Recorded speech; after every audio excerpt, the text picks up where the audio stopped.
নমস্কার বন্ধুরা, উড়োচিঠির ব্লগসে আপনাদের সবাইকে স্বাগত জানাই। আজ আপনাদের দেখাবো বিষ্ণুপুরের মদন মোহন মন্দিরটি।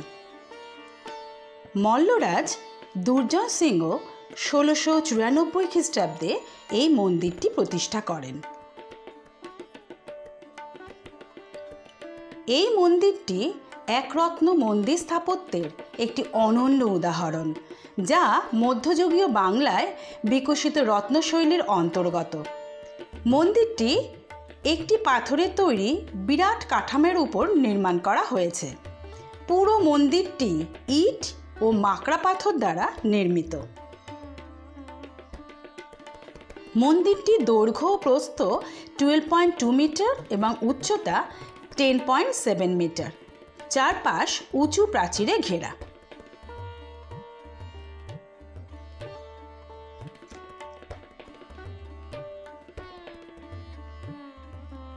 এই মন্দিরটির ছাদটি বর্গাকার এবং ঢালু।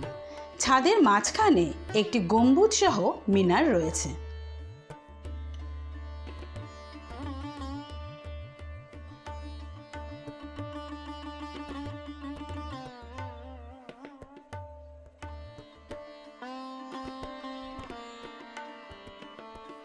মন্দিরের ভেতরে রয়েছে রাসমঞ্চ, তুলসী মঞ্চ, শিবলিঙ্গ ও ভোগঘর।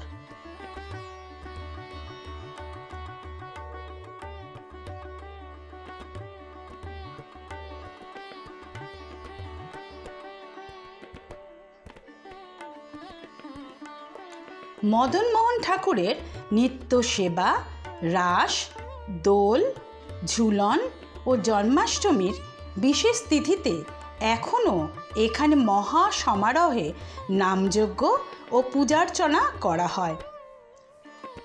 দূর দূরান্ত থেকে আসা বহু মানুষের আত্মিক মিলন ঘটে এখানে।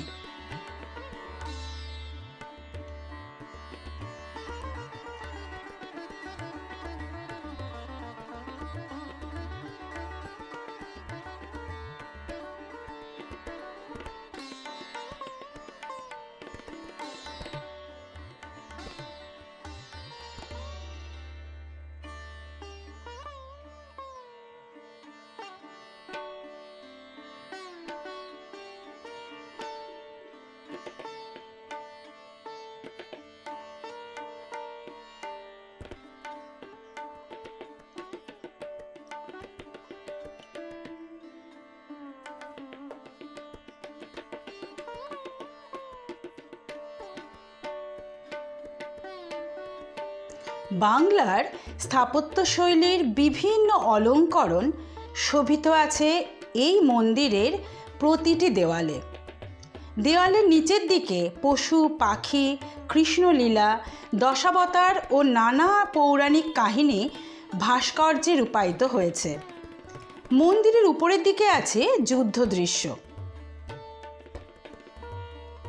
বর্তমানে মন্দিরটির বহির্ভাগ এবং অভ্যন্তরভাগ ভারতীয় প্রত্নতাত্ত্বিক বিভাগ দ্বারা সুরক্ষিত এবং সংরক্ষিত।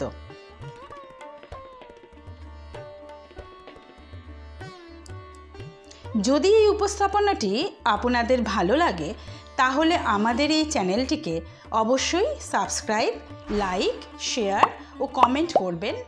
ধন্যবাদ।